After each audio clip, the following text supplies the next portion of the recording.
Good evening, and welcome to Sunday Night Satsang with John and Michelle. Hi. Good evening, everyone. Why does that picture seem dark tonight? It does seem a bit dark, eh? Okay, well, hopefully it's all right.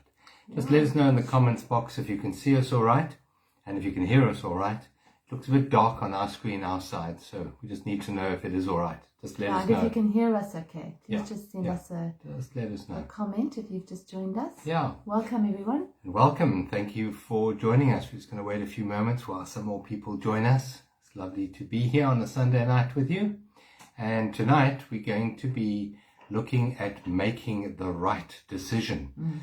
And for a lot of people, there are a lot of changes in their lives right now, and there are a lot of decisions to be made. And how do you know which is the right decision? How do you make that decision?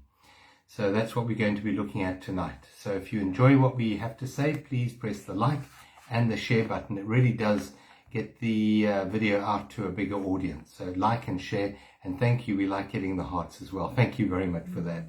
Thank you. Yeah, it's all about love, isn't it? So it's all about getting the hearts. Yeah, thank you. Lovely. Hi, Lisa. Hello, Paula. Good evening, good evening. Yeah, all the way from Bath in the UK. Yeah. Just let us know if you can see and hear us okay. I presume you can. Yeah, thank you for the hearts. Good. Sound and lighting great. Good. Thanks, Jill. Yeah, thanks, Jill. That's awesome. Thank you. Yeah. Okay. Great stuff. Yeah, good. So let's start this evening, as we always do, and that's by bringing a little bit of our presence into this moment that we're experiencing. Now, the moment is presence itself, but the thing is we have a dissipated energy. We have an energy that we have dissipated into our past and our future with our fragmented mind. So let's just take a moment to withdraw our mind from those stories that we've been telling ourselves, and let's become centered in the present moment, what's called the vertical plane, the direct connection with life itself. So let's just settle down onto our chairs or bed or floor or wherever you are right now. And talking of wherever you are right now, we do like to know who we're talking to. So if you can let us know, thank you for those in the comments box who are really letting us know. We like to know who we're talking to and where you're from. Let us know where you're from. And if you have any questions, please just type them up in the comments box as well. So let's withdraw our mind from our stories, from all the drama, closing our eyes, and we just become centered right now in our bodies. So it's only the mind that goes places. Your body is always connected with reality, always in the here and now. So let's just take a moment to bring our awareness down into the physical body and connect with life as it is in this moment. Life animates our bodies. And so let's connect with this life, this reality that's inside our bodies here and now. And one of the quickest ways of connecting with presence and clearing our minds from our story is to take a very deep conscious breath. So let's do that right now to start, shall we? So let's take a very deep breath in, and as we breathe in, be mindful that we're not breathing so much from our shoulders as we're breathing from our tummies, from our solar plexus. So let's take a very deep breath in, blowing our tummy up like a big ball, drawing the air right the way down. And then as we breathe out, just relax your shoulders and release all the stale air that no longer serves you. Take another very deep breath in once more, drawing your diaphragm down, pulling your belly button out like a big ball, and then that beautiful, relaxing, releasing breath out. Let's try that one more time. Take a very deep breath in, this time visualizing it going right down to your toes and up to the top of your head, so you're filling your whole body up. There's a pause. And then that long out breath, just let it go, let it go. Just be mindful of the pause at the end of the out breath. There's a slight pause, and then the breath will be taken in again. Just allow the breath to flow naturally now without trying to force it in any way. But keep your awareness on the breath, that beautiful rhythmic flow of the breath of life. This is such a simple exercise to do at any time whenever you're feeling stressed or worried or concerned or angry or fearful. Just bring your awareness back to the breath. Whatever you're facing in life, you become more intelligent, more aware when you bring your awareness back to the breath.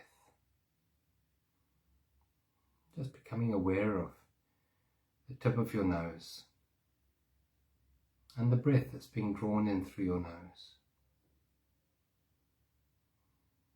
Become alert to the temperature change in your nostrils between the in-breath and the out-breath, and the out-breath and the in-breath. Let's see if you can pick up that temperature gradient.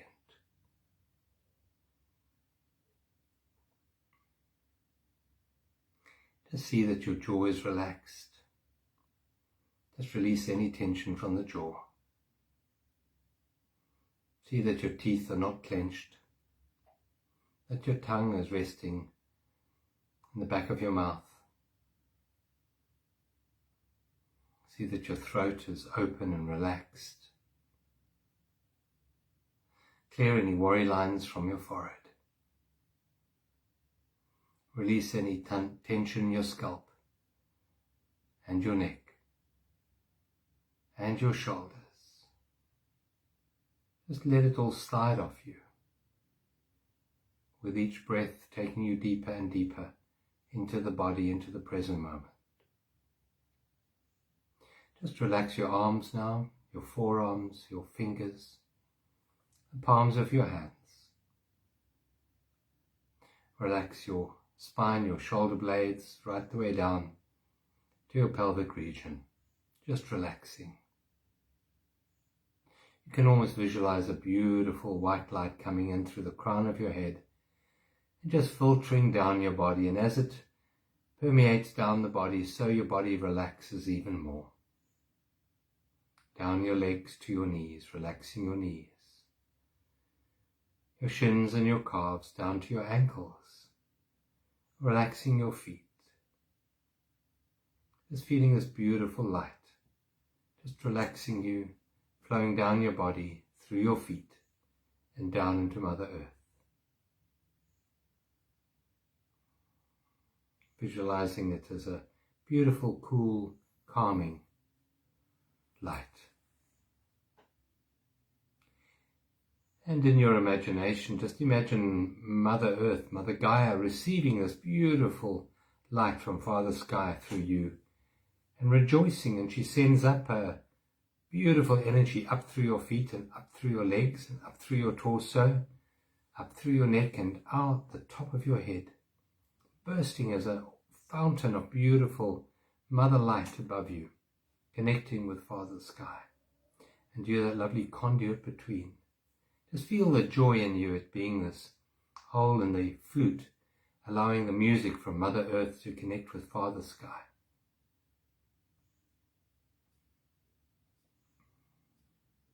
You're the empty space that allows life to dance through you in this moment, here and now.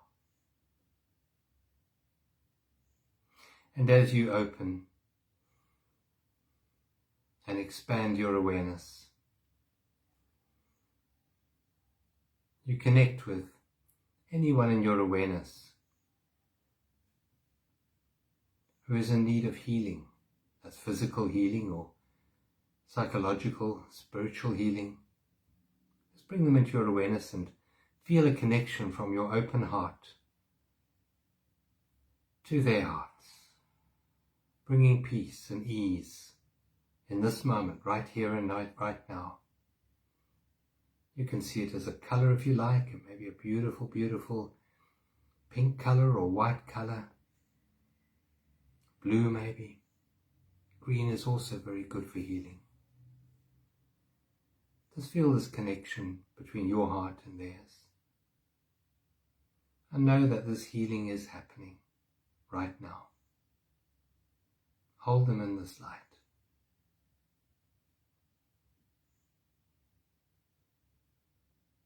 And let's extend this now to all those that we're not even personally aware of, who need healing right now, comfort or guidance. Hold them in the light of awareness, expanding this light of awareness to encompass all of Mother Earth, the whole planet and everyone who dwells on her. Let's hold the earth in this beautiful bubble of healing light tonight.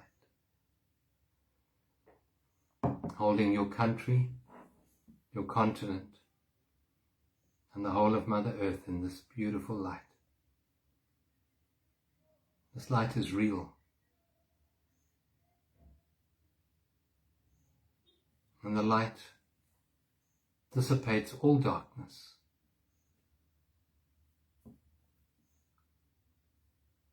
No evil can dwell in the light of presence. It's rather like walking into a dark room and putting on the light, and the darkness cannot occupy the same space as the light. We are this light, and the darkness in the world is dissipated with this light, with this intention. And it's beautiful and joyful. And we give thanks for this healing.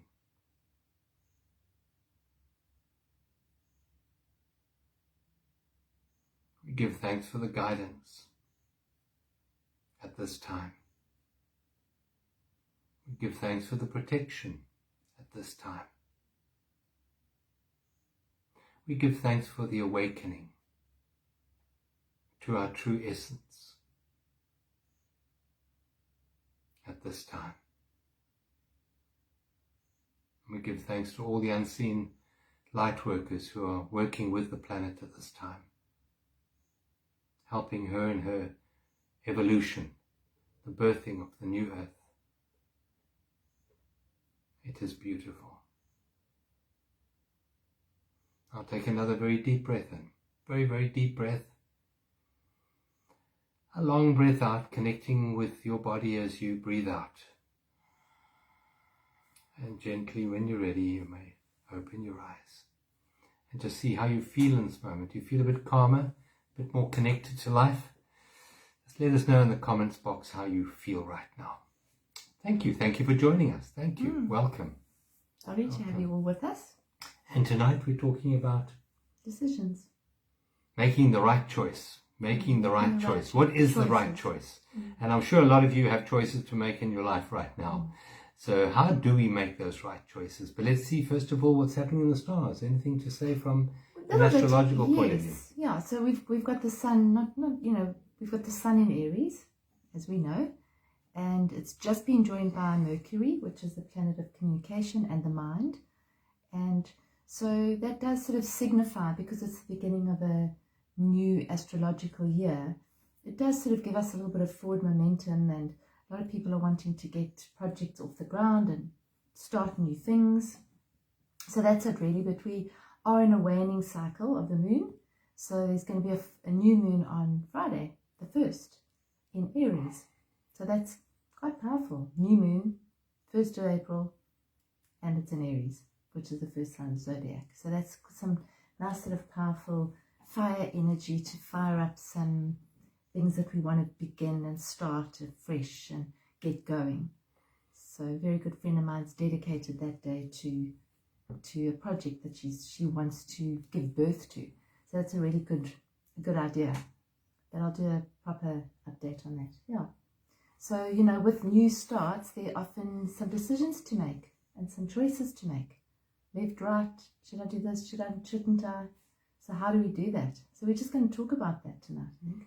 Yeah, well, so Friday is a good day for planting new things. Planting new seeds, definitely. Yeah. So I got some gift vouchers from a very good friend for the garden. Yeah. So I can go to the nursery on Friday and go and buy some new plants and plant them. Yep. Yeah. It was John's birthday on Friday. Yeah, and I got given these vouchers for the nursery. Yep. So that's a good. I'm going to hold off till then. Good idea. So it's not a time for planting new seeds this week until Friday. Better to plant on Friday. Right. Okay. Yeah. All right. So welcome. Yeah. So making the right decision. Often in life we have decisions to make, and there's so much anxiety because what happens if I make the wrong decision? My whole life is going to be terrible from here on if I make the wrong decision. Not only my life, but obviously those people who are with me are going to be affected by this wrong decision. And it does create a lot of anxiety. Now, over the years, I've changed my mind a little bit on decisions. And I used to believe that our lives were carved out of the choices we made. And I believe that that was the nature of reality. And slowly I've sort of realized a different perspective. That decision, that perspective may be true, that our life is carved out of our decisions, our choices. But possibly there's a deeper level to that. So we're going to look at that tonight as well. Yeah. I think it's a good subject. Yeah. Because choices, I mean, we're actually making choices every moment, if you think about it. We believe that we're making choices every moment, but that's what we're going to talk about. Are we making choices every moment? Yeah, and who's making those choices? And who's making those choices? Who's making those choices? Just think back in your life and you reach these forks in life and you think, well, I can go left or I'll go right. And you maybe go right and you wonder later, did I make the right decision? What happened if I had gone the other way? How differently would my life have been? And if you just think of the myriad of chance choices that have actually brought you to this stage in your life. I mean, for example, if your great-grandmother and great-grandfather hadn't got together on that particular night and conceived your grandparents, and then they hadn't met and got together on a certain night, and then your parents, and then you wouldn't be here tonight. No. And is it all random? Is it all random? And I think from an astrological point of view, you would say no. No, it's not random. No, your birth for a start is not random. Yeah, it's not. So, I mean, just looking at a birth chart, it's definitely not random. Yeah. I think that's probably what the gift that astrology's given me, the biggest gift. It's given a lot of gifts, but the biggest gift is that I know that it's not random. Yeah. Because if it was, then what I do and whatever every other astrologer does wouldn't be relevant.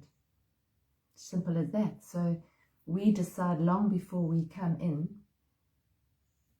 what date, what time, when, how we're going to come into this incarnation. Do we choose our parents? Mm-hmm. Even our parents? I believe that we do. I must have been drunk at the time. Yeah, and I believe we do. Hey?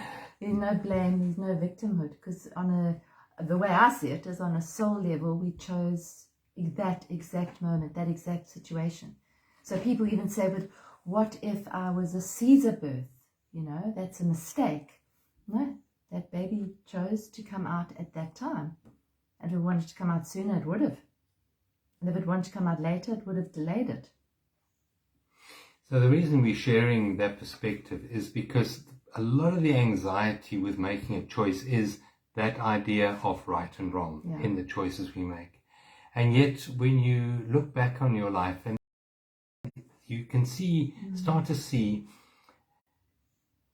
that every wrong decision that you made, every so-called wrong decision you made, led you to a particular experience which actually enriched your soul and enabled you to have the resilience or the experience, the psychological tools to deal with the next issue in your life. And then from that, it led on. In our Journey to Freedom course, which is our 13-week online course, we have a week marked Your Soul Diary, where Michelle came up with a beautiful creative exercise for that week. And people have to draw their lives on a timeline and draw it almost like snakes and ladders. So the ladders are when you go up and the snakes are when you go down. Yeah, it's interesting because you can see the connections, the interconnections between your life. And then you can say, well, was that a decision? Could I have made that choice? Did I make that choice? And what if I hadn't made that choice? Could I make another choice? Could I make another choice? And then where would that have gone?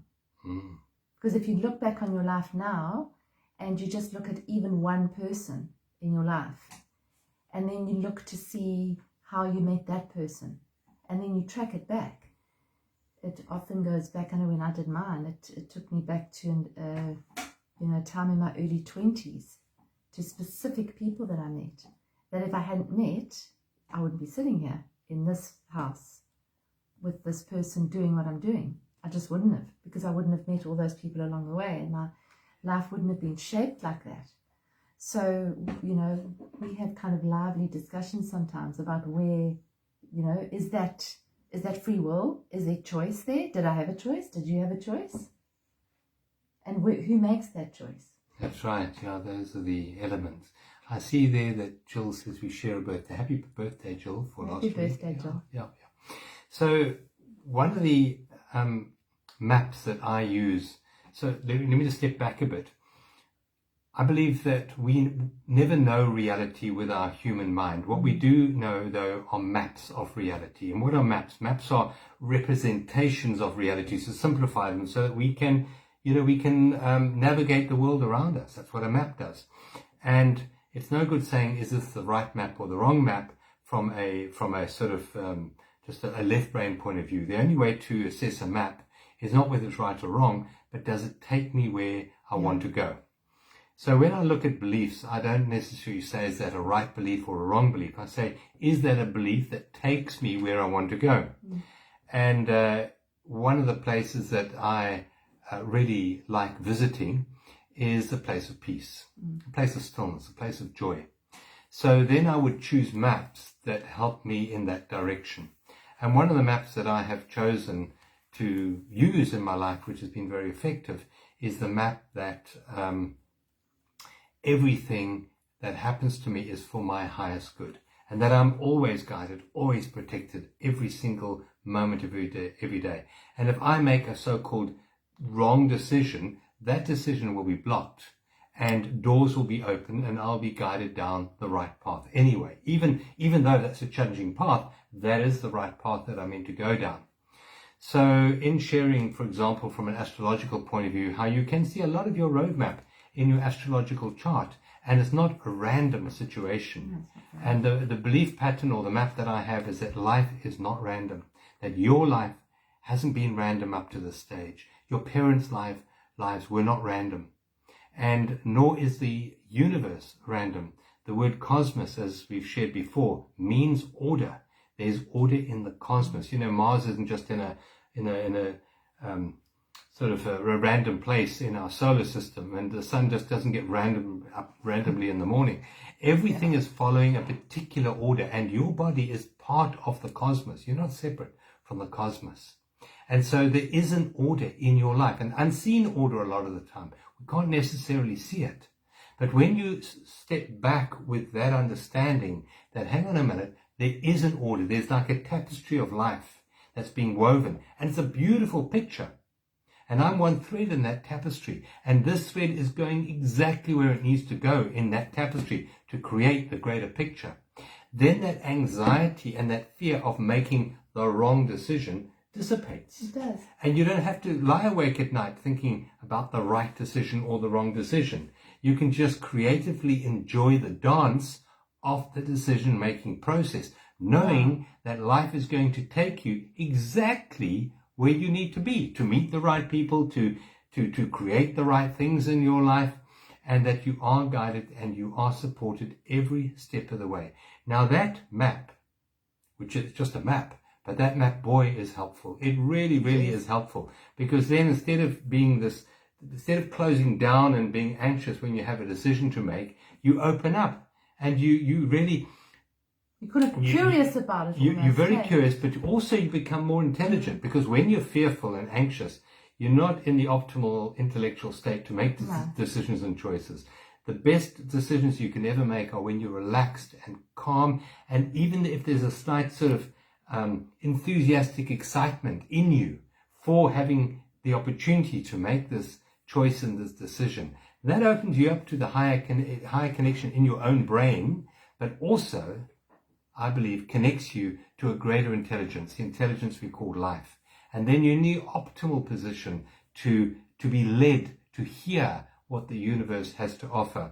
Because while your left brain is locked in time and it only knows really the past, and they can project sort of from a computation point of view a little bit into the future, at the moment life is too uncertain to make choices purely from that limited awareness. But when you connect to life itself, when you connect to this inner intuitive intelligence, you're better able to listen to the guidance that life has to God to offer you in that moment. Yeah, because when you're in I love that, Veronica, calm and curious instead of fast and furious. There we go. Yeah, that's a beautiful. really good. I think if you have to make a decision just on a practical level, it's to actually step back if you can. Because most of the time, if it's a choice that we have to make, most of the time we have the option of some time.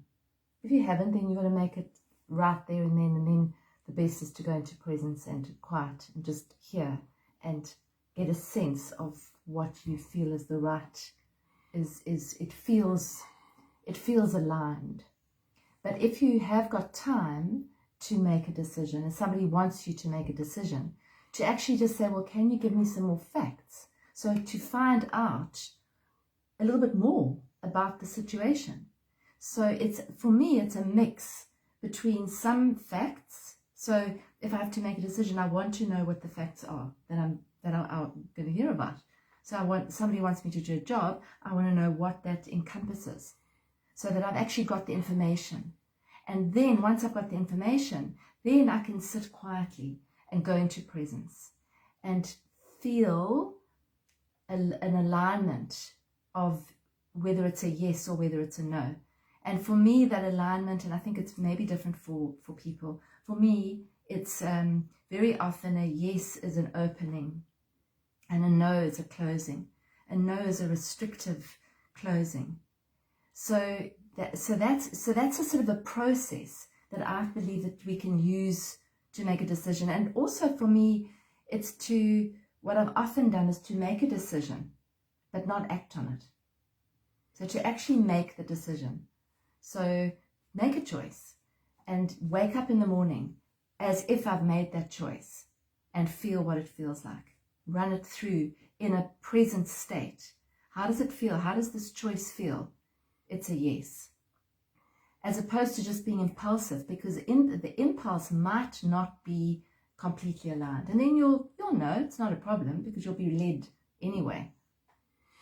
I know there was a number of years ago, very, very good. I know a number of years ago there was research that came out of America on top CEOs in America. And they asked them how they made the choices that were successful. And overwhelmingly, the CEOs did exactly what you said. They got all the information together. But the ones that were successful, they're the ones that trusted this inner feeling. Absolutely. As against just the information in their minds. So they gathered the information, and then the final choice was made from gut feel, rather than the thoughts in their head. Absolutely. And that was very clear research that showed that the gut intuitive feeling actually is more intelligent than all the information going around and around in the mind. Because the thing is, the mind's always going to give you two sides. It's always going to say, yes, if you do that, what about that? But if you do that, what about that? And that's where the ping pong match happens. And the problem is the mind has then it's confusion. The mind has no awareness of what's around the corner, because the mind lives life as if it's a straight line. In other words, we're on a trajectory, and if we're here now and there, then we're going to end up over there. And just speaking personally, my life has definitely never been like that. There are so many twists and turns that you have no idea what's around the corner.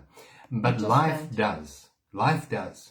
So when you're able to settle into that beautiful, quiet awareness, which we did in the beginning of the satsang tonight, and from that space, just be guided by the feeling. And what you said about it's to, quite often I say there's two baskets, one marked fear and one marked love.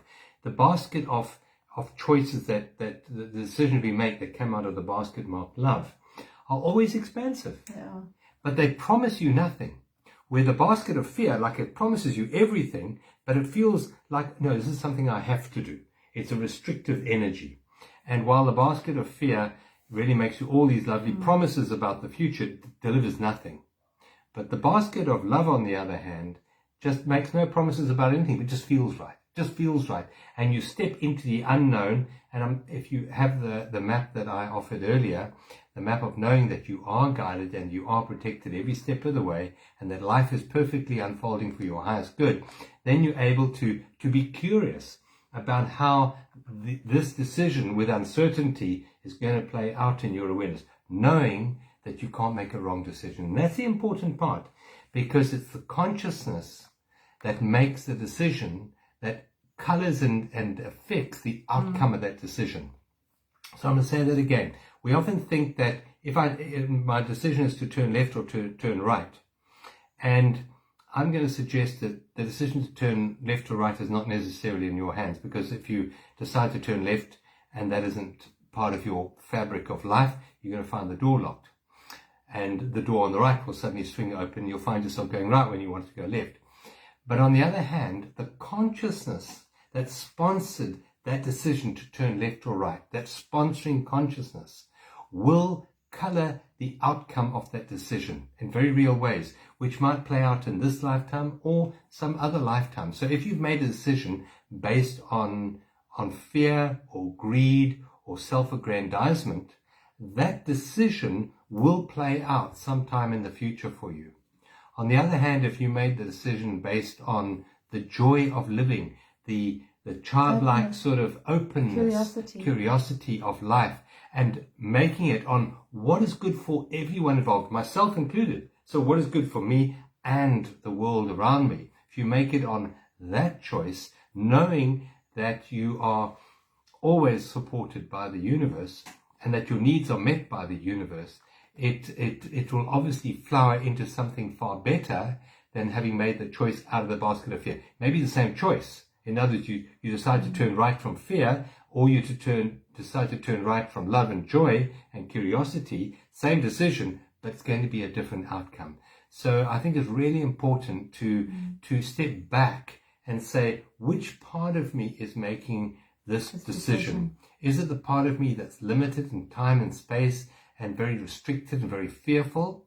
Or is it the part of me that feels abundant, that feels joyful, that trusts that the decision is right? In other words, you make it from a consciousness of trust rather than a consciousness of distrust. So that I think is the most important part of making decisions.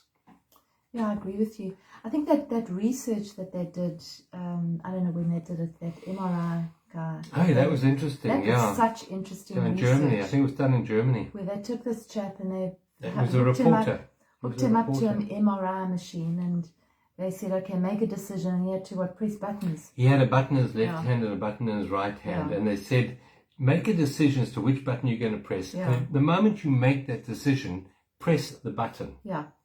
And what they wanted to do was time how long it took his brain to register that he was making a decision, and then for the button to be pressed. Now, it would be probably, thousands of a second. It doesn't take long for the electricity to go down his arm. But what they found out and what they reported to the reporter really, really changed the life of that reporter. Because what they found was that the brain lit up 6 seconds before he pressed the button. I'm sure some of you are aware of this already. But what does that mean? It means that before he became conscious of making a decision, the decision was already fed into his brain. In other words, there was another level of intelligence that was making the decision before he consciously decided to press which button. And so that suggests that our lives are actually on a trajectory and that we are being fed thoughts. And from those thoughts, we make decisions. But those thoughts are not necessarily our creation. They're coming in from a greater or a higher or a collective unconscious. But that we are actually, we as one guy said, we're not even a bus, we're a tram. In other words, you're not even driving a whole lot with us. We're actually on these tram lines. And we think we're driving with a steering wheel here. But in fact, the tram line has certain directions, and those directions are being given to us through the subconscious mind. Yes, maybe from our education, maybe from our childhood, but also beyond that. And so there is a certain trajectory for our lives, and those choices are not necessarily coming from our prefrontal cortex of the brain. In fact, the only time you're really in charge of your life is when there's not a single thought in your mind. And I know that sounds weird, but when you're completely present, you're not being controlled by thought. And if thoughts are being fed to you, and if you're making decisions based on those thoughts, then you are subject to the intention of those particular subconscious thoughts coming through you. But when you're present and there's no thought in your mind, that's the only time you're completely free to make a new choice in that moment. And that is when you're aligned with the vertical plane. The moment you're on the horizontal plane, you're on railway lines, you're on tram lines, and there are certain trajectories of past which are going to play out in your future. And that's the importance of aligning yourself with the power of presence, because that's your real power to make new choices and new decisions. And how you make that decision comes easily when you're in the present moment, because the present moment is a place of peace. It is a place of trust. And it is a place of love. And we make decisions based on that energy, that vibration, that frequency of peace, of joy, of love is going to ripple out into the manifestation or the outcome of that particular choice that you made from that space. Yeah, and I think when you're making decisions from that place, from the non-dual place, you're not in separation, because when you're making decisions from here, it's duality. It's yes, no, right, left, should I, shouldn't I? But if I do, what about that? Whereas when you're in alignment, there's no duality. It's just it's more of an arising, isn't it? It's like an arising of, it's a knowing. It's a knowing, yeah. It's just a knowing. It's a knowing, yeah. And and each person's going to feel that knowing maybe in a slightly different way. Yeah. But it's a knowing. It's not there's not a question there after that. And it almost gets to a point where if you make a decision like that and you know, it doesn't matter what anybody says. They can stand in front of you and tell you that you've gone mad, which has happened to me on a number of occasions in my life. I've actually literally had people standing in front of me saying, I think you've gone mad. And I've said, well, I have to do this. This is my knowing. I know that this is what I have to do. Don't ask me why, because it makes no sense here. Yeah. It not necessarily makes any logical sense, but it's a knowing. Yeah. And so following that knowing is, for me, that's just following your alignment. Yeah. And what's interesting there is when we talk about following that inner knowing, following that gut, that's not emotion. There's a big difference between this intuition and this inner knowing and emotion. All emotion comes from subconscious thoughts that are being thought in the subconscious mind. And we're not aware of them. They're subconscious. They're below consciousness.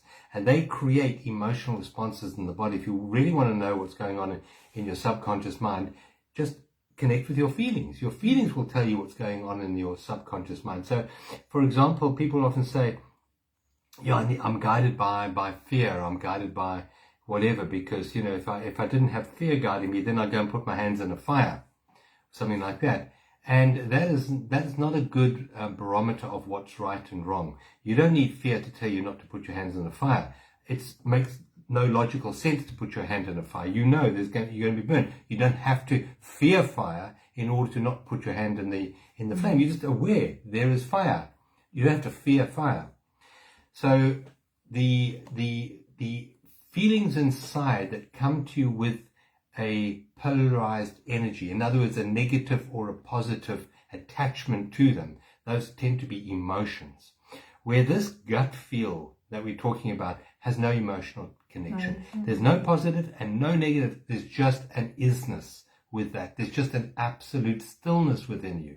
There's a peace within you that is the choice that I'm making. So when it comes from the emotional part of yourself, there will always be a tightness in you and a restrictiveness in you and a polarized perception inside of you. When you're making a decision from your higher self, there's just a sense of knowingness, of that stillness, that peace. It's an openness, it's a knowingness, it's an expansion, it's it's just not tight. It's not tight. It's open. And it comes from a relaxed place, not a tense place, Yeah, for me, it's, when you make a decision like that, somebody can stand in front of you and actually give you a million reasons why you shouldn't do that. Yeah. And you'll still say, no, I'm going to do it. Yeah. Because you know. Yeah. And it's your let's call it higher self, your non-dual self that knows that. Yeah. It's not the ego self. Because the ego self will give you a million reasons why you shouldn't do it. Your ego self will agree with the person standing in front of you saying, yeah, I've gone mad. Because this decision doesn't make any ego sense in the manifest form or something like that. It doesn't make logical sense to the person that's looking at you. So it's very often I think that's where we get caught up. We make a decision and then somebody else will come in from their perspective and say, no, but that's a stupid decision. And then if you're not sure, there's going to be the ping pong. There's going to be the backwards and forwards. Yeah. Maybe they're right. Maybe they're right, and maybe it is the wrong decision. Whereas you knew that it was the right decision when you made the decision. And you talk yourself out of it. And then you talk yourself out of it, Yeah. because then you've filled with fear of, what if it's the wrong decision? And it doesn't answer my ego's needs.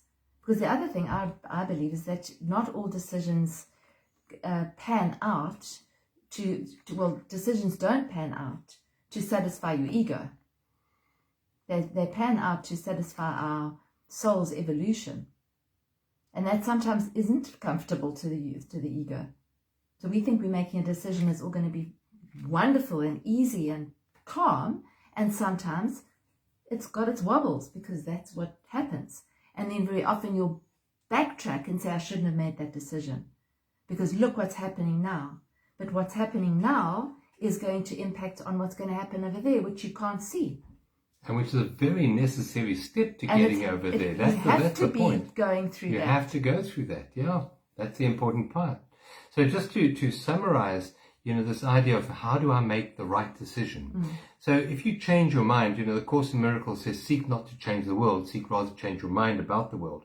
So if you change your mind and say that there are no wrong decisions, there are no wrong decisions. It's fundamental, yeah. I always make the right decisions. That knowingness within you will help you listen to your inner guidance to take you in the right decision. Yes. And so then you can let go of fear. And the moment you let go of fear in your life flows in magical ways. When you start living your life from a centeredness, from that vertical plane, from a place of peace and stillness and trust and joy, everything changes around you. And you will find that decisions will be made from a place of far greater ease than the decisions that the mind was going to make. Because you're talking about the mind going left and right and left and right. That's what the mind does. Mind is dual. The mind is judgmental. So the emotions will be this way and that way. Thoughts are always this way and that way. There'll be a lot of stories. And There'll be a lot of stories. A lot of stories. Your mind will come a lot of with. what ifs. But if you do that, what's going to happen then? And have you thought of that? I mean, you've got 6 roommates going when you're trying to make a decision like that. And that's a really difficult way to live your life. But when you do what I suggested earlier by getting that map of knowing that you are part of the cosmos. You cannot not be part of the cosmos. You are part of the cosmos. And the cosmos means order. Do you mean that my life is actually in order? Yes, your life is in order. Every wrong decision you've made was never a wrong decision. It was a right decision. There was a higher order to that so-called wrong decision that gave you a unique experience that your ego would never have chosen. But you needed that experience to take you into the next step in your life. So when you live your life from that perspective, you can let go of this idea of making wrong decisions. And the moment you let go of that, it's very liberating. It's very freeing that now you can make decisions, with that curiosity and that joy, that calmness, knowing that. And the other thing I just want to say here, the mind lives as if future is more important than the present moment. Just think about that. That's what the mind does. The mind makes past and future more important than the present. So in making a decision, it's never about the present moment. It's always about the future. And the mind thinks it's in total control of the future. And in fact, the opposite is true. The most important place in your life is always the present moment. And the present moment is eternity and it's life. And when you start realizing that, everything changes. As you start to realize the depth of that statement, that there is no other time other than the present moment. You have never experienced anything that has not been experienced in the present moment. Your whole life is the present moment. The present moment. Yeah, it seems illogical from the mind's point of view, in that, no, there is past and there future. But have you directly ever experienced that? The answer is no. So stop making future so important. It's not. It's about the present moment. And when I'm saying the present moment, the mind will come and say, yeah, but if I only think of the present moment, I won't plan for the future and I'll make rational decisions. That isn't going to give you joy. No, not at all. You can schedule, you can plan for the future, but you never live there. You never wait for an outcome to start living. You live now. You live fullness of life. And when you make decisions on the vertical plane, you're making it from a place of connection, of love. And love is not self-aggrandizement. It's love for the whole of humanity, for all of life. You're making it from that perspective. So you wouldn't do anything that would harm the world around you when you're making it from a place of peace. And that's a real eye-opener, that when you are in the present moment, you make decisions that are always for the highest good of everyone involved. As against when you make decisions from the mind, it's normally about me, mine, or my. That's what it's always about, generally. But when you make decisions from your real self, your being self, they're always about the collective, about the greatest good of all of you, because you are everything in creation. So you're making choices and decisions which is for the highest good of everything involved. And then from that level, paradoxically, you're always led to the right opportunities, the right choices in that life, for the highest good of yourself and for those around you.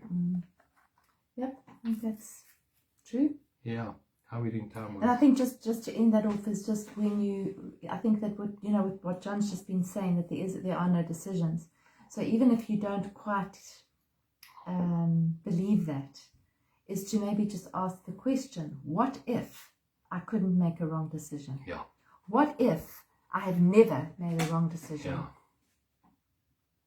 That even that, the one that took me down that rabbit hole, even that wasn't the wrong decision. And if you look back and you do your timeline, you'll see that it wasn't.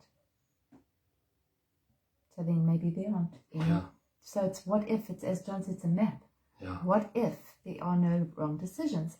And you can almost feel that as a relief, because the stress comes with the fear that we're making the wrong decision.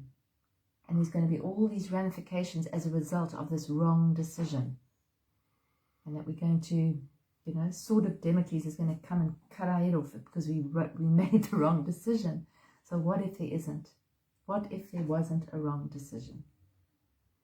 What if you get to 99 years old and you realize that you're going to die tomorrow, and you look back in your life and you say, hang on, I've lived my whole life with anxiety of making the wrong decision. Yeah. What was the point in my life?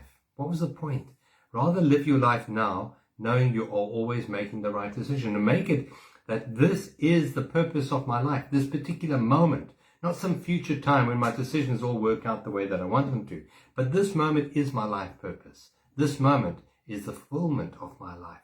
And the people I'm speaking to in this moment, that's my life purpose, to speak to them in this moment. And it takes away that incredible responsibility that we have on our shoulders of making the right decision. And I think there it's also... Thank you for all those hearts. Thank you. Lovely, yeah. I think it's also about letting go of the outcome, because as soon as when you make a decision with an attachment to a specific outcome, and then the outcome doesn't happen exactly like you want it, then you actually start to go, but I must have made the wrong decision. So if you make a decision, then trust that decision, and then trust the outcome as well. Yeah. So to trust and say, oh, okay, I stood there and made this decision, and this is the outcome. Therefore, this is what was supposed to happen. Even if my ego doesn't think so. Yeah. And just to treat life, and we've said it more, treat life instead of as a race to get somewhere, where you can going to succeed or fail by whether you reach that ribbon at the end of the race on time, Change your mind about that. Life is not a race to get anywhere. It's actually a dance. And the most important part of any dance is this moment that you're experiencing right now, this step that you're taking right now. And how you make a decision in this moment, the quality of consciousness with which you bring to that decision-making process, and whether you're making it from the basket of fear or you make it from the basket of love, that is way more important than whether you choose to turn left or right. You can't go wrong. You're a tram or a train on lines, and you will find yourself experiencing exactly what you meant to experience, or the situation, the circumstances, but how you experience them, that is the case of whether you're present or not, whether you are trusting in life or not. You can go through your life in fear and anxiety, or you can go through in joy and trust. That choice is our choice. That's our creation. It's a free choice. You're not necessarily free to choose from this level what experiences you have. It's rather like writing a play and then getting on stage, and now you're the actor on the stage. While you're the actor on the stage, you're not necessarily choosing the script anymore, but you are definitely 100% responsible for the experience in the moment, for the delivery of those lines, for the fullness, and for the successful failure of the play is how you play those lines. Play them with love rather than fear. Yeah. Openness, yeah. Curiosity, calm curiosity. And the other thing, it takes courage to live your life in this way. And that's a subject we have for our inner space group for April. Yeah, and courage is a heart word, actually. Yeah, it's heart. It's the word for heart. Comes from heart, doesn't it? For French for heart, apparently. Yeah, courage. So we're going to be talking about courage because it's a new year. And what is courage, and how do we actually move into a new beginning with courage? Yeah. What is it? And can we? Yeah. Or do we stand back and shrink from it because it might be a bit scared because because it's the unknown?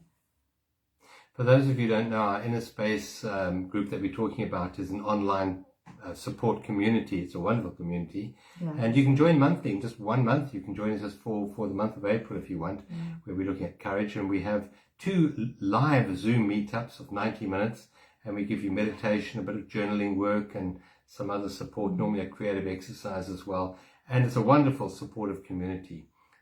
We have a WhatsApp group for them, and there's amazing sharing on that as well. Yeah. So if you're looking for guidance and support, then join the Inner Space, and that's on our journeysofawakening.com website. Yeah. Join us there. Join us there. So let's just center ourselves so we're in the best possible position to make choices.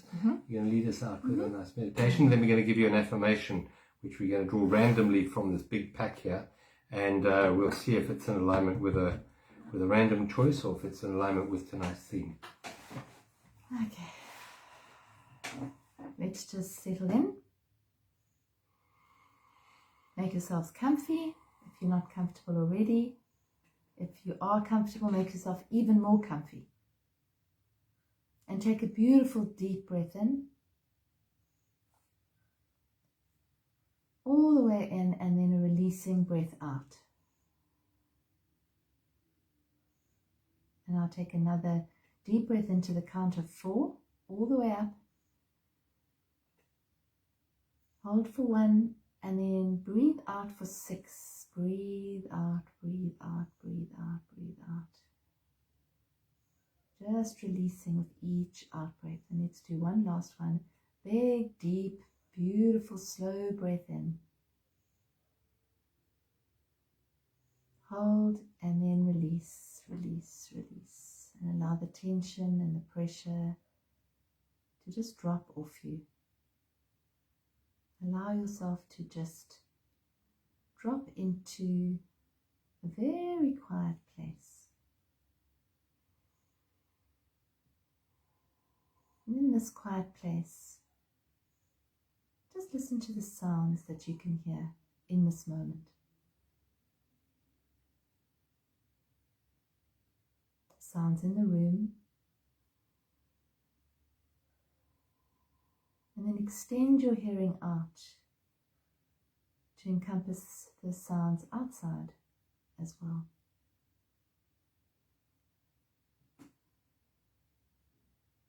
Not labeling or judging, just noticing.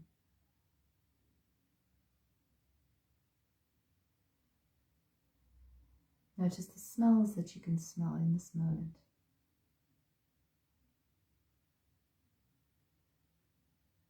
The tastes that you can taste.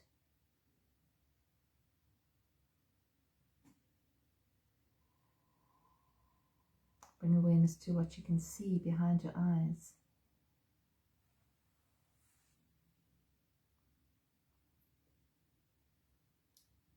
And become aware of how you feel in this moment. The temperature of the room on your skin. Where you're connecting with the surface that you're sitting on or lying down on. Connect with the breath coming in through your nostrils.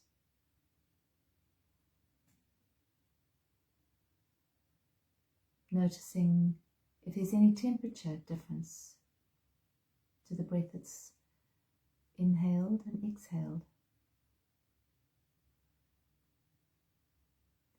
And now just do a body scan.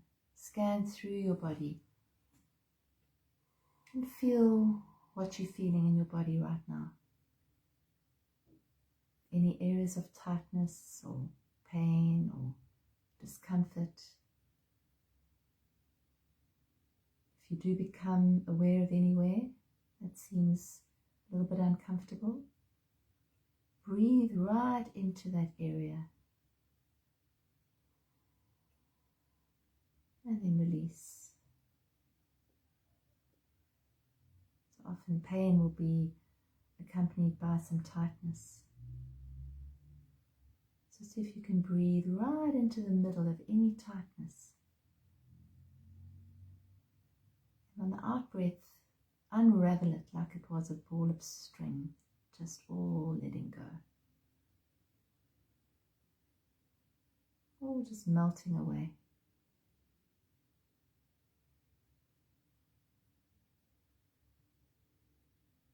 Becoming completely aware of just this moment.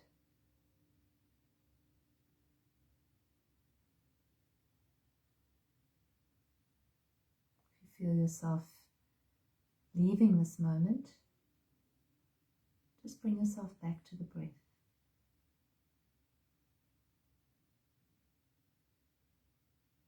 And now from this quiet place, you might want to bring something into awareness which requires a decision to be made.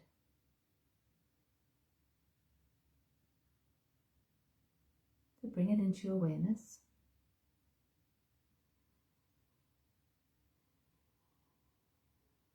And there may be two options. Let's call it two options for this exercise.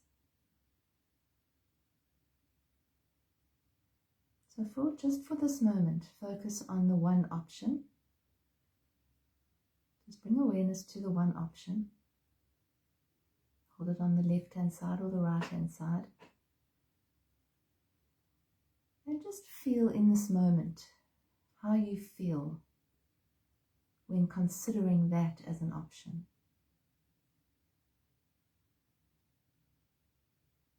Feel into your body, not as an emotion, just as a sensation in your body.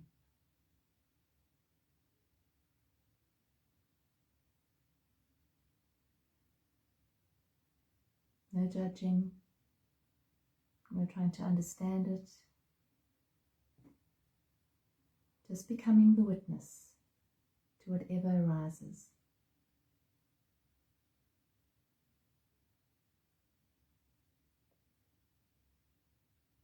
Now take a deep breath in. And on the exhale, release that.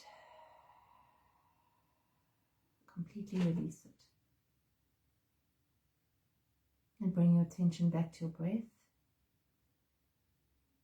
Soften your body. Drop your shoulders. Focus on the breath as it enters and exits, like the ebb and flow of the sea.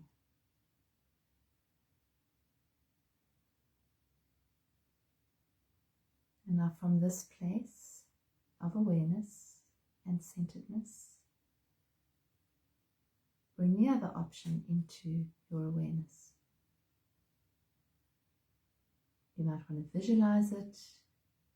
You might have a word associated with it.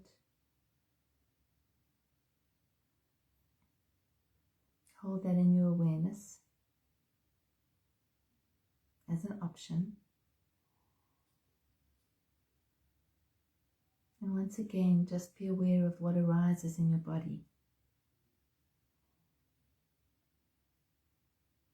First of all, you might feel it somewhere in your body. You might feel a sensation.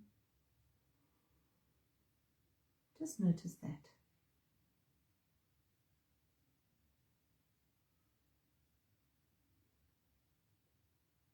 Again, no judgments.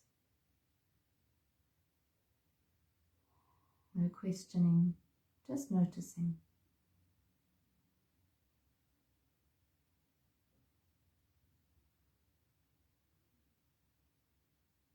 And then bringing your attention back with a deep breath in.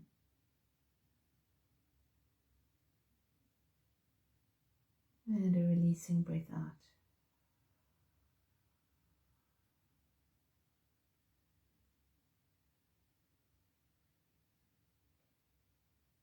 Knowing that there are no wrong decisions and that you are completely supported every step of this journey. Feel that. Feel the relaxation that provides, the relief, the liberation.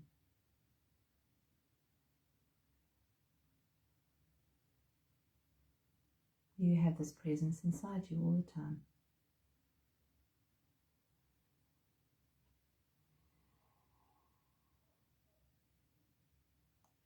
Beneath all the noise, there's always peace.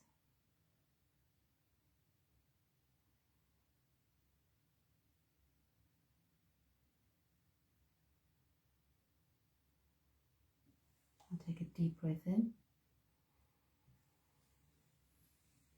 And a relaxing, releasing, letting go breath out.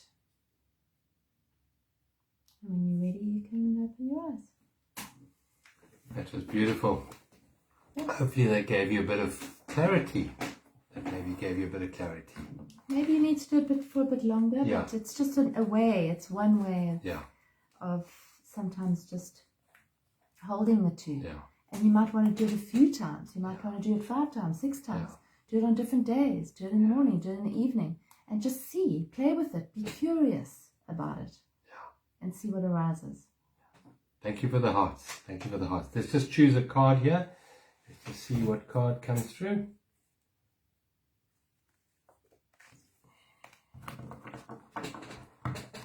In this moment, right now, there is peace underneath my story. That's really cool. In this moment right now, there is peace underneath my story. And underneath all the turmoil in my mind, there is peace. There is peace. And we are in a far better position to make wise choices from that level of stillness than from the noise. Thank you. God bless. Enjoy your week. We look forward to catching up with you next Sunday for Sunday Night Satsang. Thanks, everyone. Thanks for joining. Thank you. Love you lots.